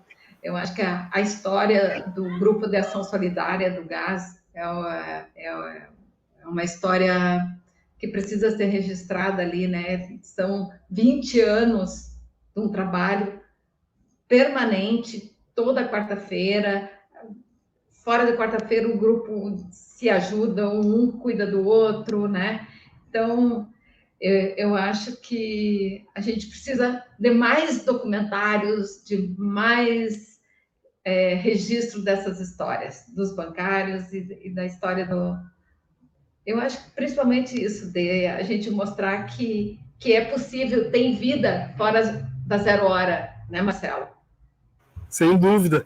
Até agora vamos inverter um pouquinho a lógica. Deixa eu fazer uma pergunta. Queria que tu falasse um pouquinho, porque assim como tem muitos bancários, hoje eu consegui trazer algumas pessoas, amigos, colegas e tal, para participar também. São pessoas que não conhecem o trabalho do gás, né? Acho que seria legal contar um pouquinho o que é o gás, né? O que vocês fazem, porque eu acho que é um trabalho muito legal, tem ajudado muita gente. Sim. O gás é um grupo, é um serviço que o sindicato disponibiliza, né? E que tem como forma de se organizar chamado um método de grupos operativos, ou seja, o próprio grupo determina, traz a demanda, o que está pegando, qual é a dificuldade, como que vamos enfrentar aquilo, sempre de forma coletiva, como é que a gente busca resolver aquele problema, como é que a gente acolhe um que chega extremamente adoecido e que pensa que aquilo é só ele que está vivendo, só com ele que aconteceu do perito maltratar, só com ele que aconteceu do banco não entender, da empresa lá não entender que ele estava doente, precisando de apoio e que foi discriminado. Então, o GAS tem esse objetivo de acolher essas pessoas. E o que a gente faz lá? A gente trabalha em informação, né? Informação de direitos, informação de saúde, informação, né? De que o que pode, o que não, o que está errado, né? Então é informação. A gente faz formação, né? Na hora que o GAS ajuda a fazer documentários, ajuda fazer ações, né? A gente agora a pandemia não, mas a gente muitas vezes fizemos atividades de fechar o INSS, passeatas nas ruas. Então, é um grupo de ação também, né? E, principalmente, a questão de resgate dos laços de solidariedade. É um colega olhar o outro como companheiro, como companheiros. Companheiro da dor, companheiro da busca por saúde, né? Então, é isso, estar entre iguais. Que a gente percebe ao longo do tempo, e a gente vê isso, que muitas vezes a família não entende o que tu está passando. E ali é um espaço que todo mundo sabe exatamente o que está acontecendo com o colega, o que o colega está sentindo. E mais, às vezes, acontece assim, de dizer assim, Jacéia, o fulano não está bem, ele não está respondendo. Vamos atrás, quem fala com ele? Agora mesmo teve um colega que estava com Covid, hospitalizado, e o grupo todo se mobilizando, daí um achou um colega lá que estava com o contato da filha, enfim, para a gente poder chegar nele, que estava isolado, né? Estava entubado, né? Mal, graças a Deus, está bem. Hoje conversei com ele, agradeceu, porque a gente acaba fazendo uma corrente também de pensamento positivo, de oração, de tudo que é bom, né? Então, não é um grupo terapêutico, não tem essa ambição de ser um grupo terapêutico, um psicólogo, mas acaba tendo a verdadeira terapia, que é tratar coletivamente, né? Se tu adoeceu num espaço coletivo, a gente entende que a saúde também vai vir construída num espaço coletivo. Isso é o GAS. Falei muito já, né? Agora o Marcelo que é o entrevistador. Mas, Marcelo, para a gente ir encaminhando para o final, eu queria te ouvir um pouco também, assim, aproveitando essa fala, quase esse editorial da Jacéia, né, já que a gente está aqui falando de comunicação, uma fala muito bonita, que acho que a gente até podia pedir para o Michel editar depois, fazer um corte para a gente compartilhar essa fala, assim, a apresentação do GAS. Mas eu queria te ouvir, Marcelo, assim, na tua experiência como comunicador, e uma das características mais bonitas do Departamento de Saúde é a interdisciplinariedade, né? Então, tu já deve ter percebido isso conversando comigo, com a Jacéia, depois tu vai conversar com a Jamile, com o Rodrigo, tu já deve ter percebido esse caráter interdisciplinar, porque a gente entende que a saúde, ou ela é interdisciplinar, ou ela não é saúde, né? E desse teu olhar, a partir da comunicação, do jornalismo, como que tu vê que a comunicação, ela se entrelaça com a saúde? Qual o papel da comunicação nessa pauta, nessa luta da saúde? E como que tu, olhando de fora, né, tanto a atuação nossa mesmo, dos sindicatos, das organizações, como que se poderia desenvolver trabalhos de comunicação vinculados com essa pauta? Que do meu ponto de vista, é a tua luta, é o que tu conseguiu concatenar, comunicação e saúde. Dá uma pista aí para nós, de como tu vê esse cenário, o que tu acha que está atrasado, o que a gente poderia investir, e quais as repercussões, inclusive, que tu espera, por exemplo, dessa tua ação, que é esse documentário. O que tu espera de repercussões com isso, como que isso pode repercutir na saúde mesmo, das pessoas que estão sofrendo, das pessoas que estão adoecendo, como que a comunicação ela pode ser, de fato, um espaço e uma ferramenta de promoção de saúde. André, eu acho que próprio trabalho do gás é um baita de um exemplo muito bem sucedido, né? Que é da comunicação, como eu disse, a gente que enfrenta um problema de saúde mental, dificilmente a gente consegue ser ouvido no nível que a gente gostaria ou precisaria quando fala com alguém que não tem, por mais, como eu disse, por mais boa vontade às vezes que a pessoa tenha, né? Se ela não tem envolvimento, se ela não tem conhecimento, ela não vai conseguir dar atenção, talvez o carinho, o afeto, a receptividade necessárias ali para aquela pessoa se sentir bem acolhida, né? E eu acho que isso vale tanto para o GAS, que faz belíssimo trabalho de receber as pessoas, e até falando um pouquinho especificamente sobre o GAS, para as pessoas saberem, não é uma reunião com protocolo, não é uma reunião que tem um script, as pessoas conversam como sobre o tema que aparece primeiro, e é uma conversa que vai rolando, e só que o assunto da questão mental ele está sempre bem presente, porque todo mundo ali, de alguma forma, está envolvido por ser um paciente ou trabalhar diretamente com isso, então acontece muita troca de experiências, e eu acho que esse é que é o grande... eu vejo uma grande alegria, uma grande fraternidade no GAS, que está exatamente aí, as pessoas sabem que estão sendo ouvidas por alguém que está entendendo elas, né? E eu acho que o trabalho, tanto do documentário como da comunicação em geral, tem esse desafio de a gente abrir mais canais para esse diálogo, sabe? As próprias empresas, o que eu acho difícil, mas quem sabe a gente não contribui para uma mudança de posicionamento das empresas em relação a isso. Em vez de as empresas jogarem para baixo do tapete, por que não criarem grupos, os próprios bancões aí que têm estruturas bilionárias, trilionárias, por que não disponibilizarem eles próprios uma estrutura para que as pessoas possam trocar informações sobre isso, ao invés de demitir as pessoas que voltam depois de um afastamento, ou, enfim, outros tipos de abusos que impõem essas pessoas. Então, eu acho que é nosso desafio, enquanto nesse documentário que a gente está produzindo, e eu como comunicador, como jornalista, é isso, tentar promover essa democratização desse debate, sabe? Eu acho que temos que falar sobre isso, como eu sempre digo, não é jogando para baixo do tapete que a gente vai resolver o problema, a gente vai resolver falando, buscando soluções estruturais, não soluções o Rivotril para o cara ter na gaveta dele na hora de trabalho. Tem que ser uma solução estrutural que o cara não precisa tomar Rivotril para trabalhar, né? Então, acho que é isso, a gente tem que... E isso só vai ser obtido quando a gente falar sobre o problema. A gente não pode ignorar que tem gente pensando em suicídio agora.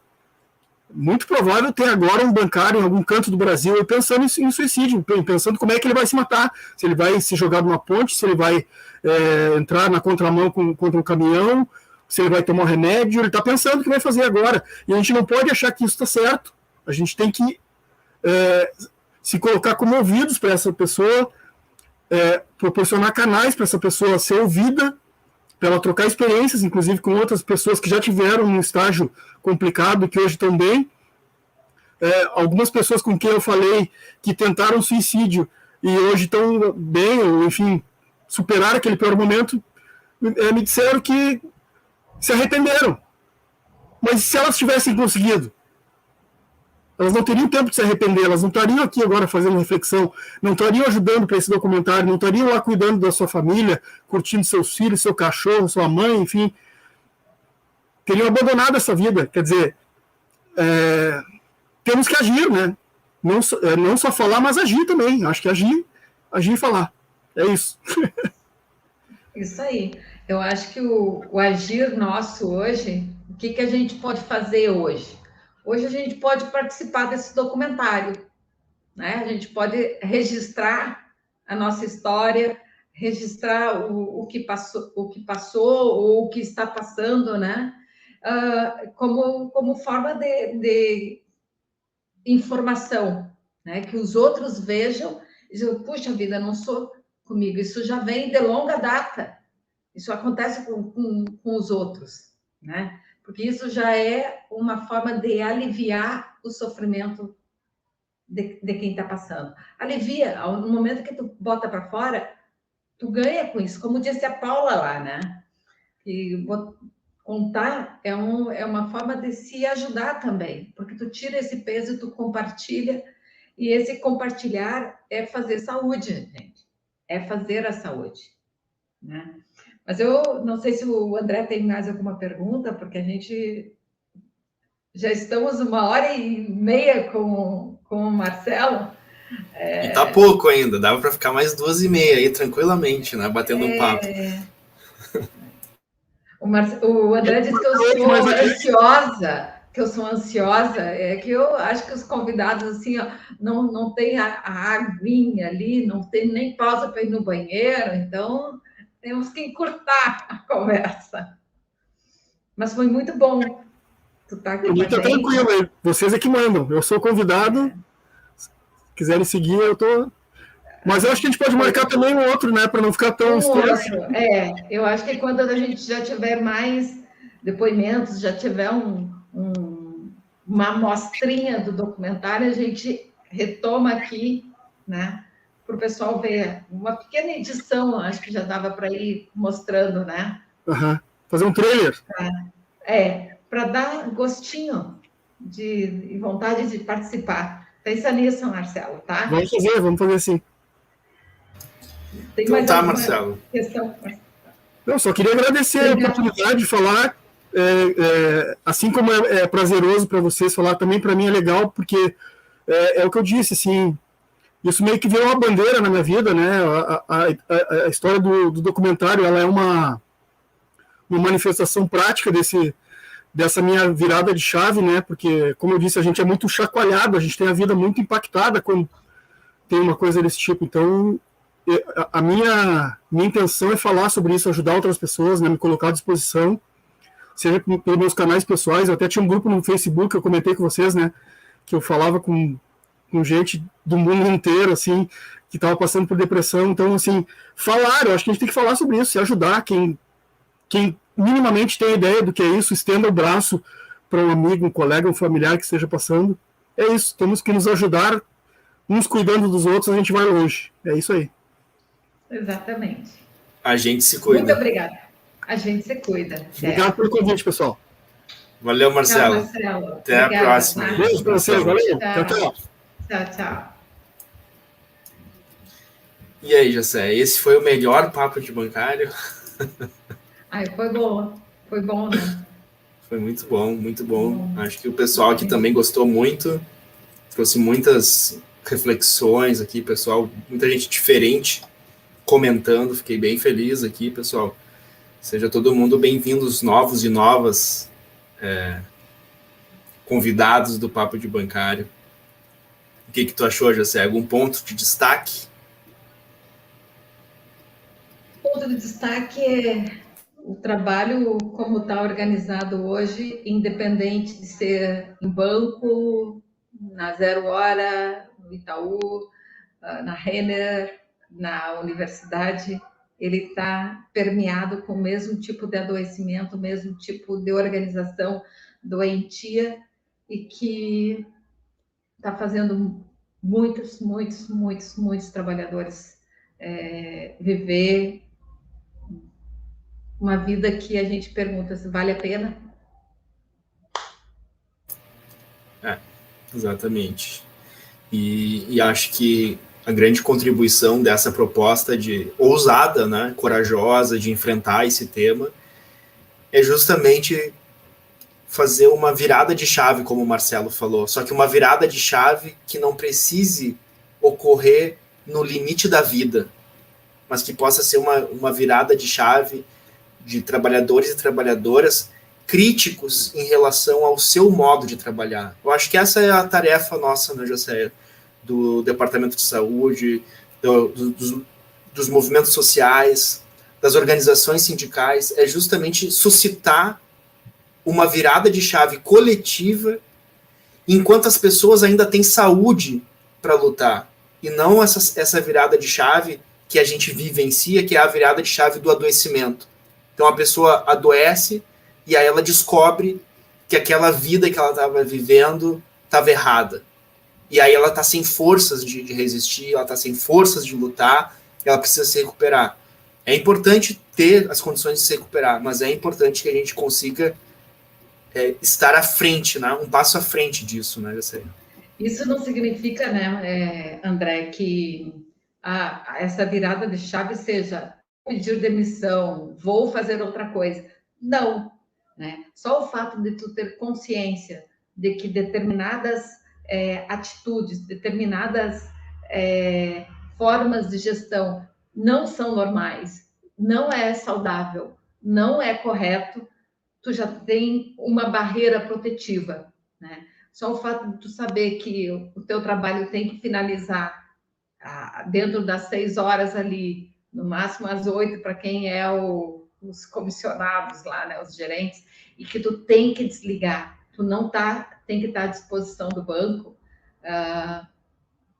é saúde. Tu vai criando formas de dar o tamanho que o trabalho precisa ter, né? O trabalho não pode ser maior que teus amores, não pode ser maior que a tua família, não pode ser maior do que as coisas que te dão prazer. Ele tem que estar no tamanho certo, né? Quando o trabalho fica central, mas toma conta de tudo, complica muito. E aqui eu acho que entra os temas que a gente vai abordar ainda, a gente ainda vai anunciar as datas certas dessa programação dos próximos papos de bancária. Aqui a Deise Menezes falou que a gente está contribuindo bastante, que a gente não pode mais parar. Fica tranquilo, até o final do ano está garantindo os papos de bancário. E esses próximos papos de bancário, a gente quer finalizar esse ano, terminar o ano de 2021, fazendo todo esse processo, né? Quem acompanhou desde o início percebeu. A gente começou discutindo os aspectos estruturais do assédio moral organizacional, né? Todos os aspectos, para a gente conseguir oferecer para os trabalhadores, para as trabalhadoras, primeiro, a consciência de que são trabalhadores e de que são trabalhadoras. Esse é o primeiro passo, que é um passo bem difícil. O segundo passo é entender como que esse adoecimento se dá no local de trabalho, como que o local de trabalho contribui para o adoecimento. E foi muito interessante esse relato do Marcelo, por exemplo, falando que a vida de um jornalista não é tão diferente assim de um bancário, assim como não é tão diferente de um motorista de aplicativo, assim como não é tão diferente de um professor universitário. Ou seja, a gente perceber e a gente se dar conta de que não é o meu chefe, não é uma circunstância pontual da minha vida que faz com que as coisas aconteçam como acontecem, mas que é uma organização social, é um sistema, é uma estruturação feita para isso. O adoecimento não é um acidente. O adoecimento ele é um projeto. E a gente precisa se dar conta disso. Aí a gente chegou agora no Setembro Amarelo, e mostrando como que essa discussão sobre o valor da vida, sobre o risco da morte, sobre a decisão de colocar fim à própria vida, muitas vezes está relacionado a todo essa adoecimento social e coletivo que vai massacrando as pessoas individualmente. E a gente quer terminar, no final do ano, com uma palavra de esperança. E há vários caminhos de esperançar, né? Lembrando agora o centenário de Paulo Freire. Há vários caminhos para a gente esperançar. Mas um deles é a gente começar a ter clareza sobre o sentido do trabalho. Não para que a gente tenha uma visão idealista de que o trabalho pode ter sentido, mas que para que a gente perceber o quanto nós somos submetidos enquanto trabalhadores a trabalhos completamente destituídos de sentido, em que o único propósito do trabalhar é enriquecer o capital, única e exclusivamente. E que a gente é simplesmente uma peça da engrenagem. E se a gente é uma peça da engrenagem, a gente pode ser trocado no momento que não funcionar direito. E a gente precisa enfrentar isso, né? A gente precisa pensar a relação entre sentido e saúde, para a gente lutar. Não é o sentido para a gente se acomodar, é um sentido para a gente lutar, um sentido para lutar, uma utopia. A gente precisa resgatar isso, a gente precisa reinventar o porquê lutar, o para que lutar e o como lutar. Nós temos que convidar a Deise para fazer parte de um papo de bancário, né, André? Eu já tinha dito isso, né, José? A gente só tem que marcar. Acho que já está chegando próximo esse papo de bancário aí. Já tá aí. Te prepara, Daisy. Vai vir aqui conversar com a gente. Mas depois dessa tua reflexão, eu acho que não ficou muita coisa para dizer hoje, né, André? Já está dito. O silêncio também diz muito, né? Nos vemos daqui 15 dias. Nos vemos daqui 15 dias. Bancário. Nos vemos na quarta-feira, 15 horas, na reunião do gás. Quem não está no grupo, não está recebendo o link, acessa ali o Agente Se Cuida, pede para ser adicionado no grupo do gás, a gente adiciona, vai receber o link, toda quarta-feira vai poder participar das reuniões das 15 horas às 16h30. Foi um privilégio estar aqui contigo hoje, André. Para mim também, José, foi muito bom, que se repitam muitas e muitas outras segundas-feiras. Então tá, pessoal, até. Tchau, beijos, tchau, tchau.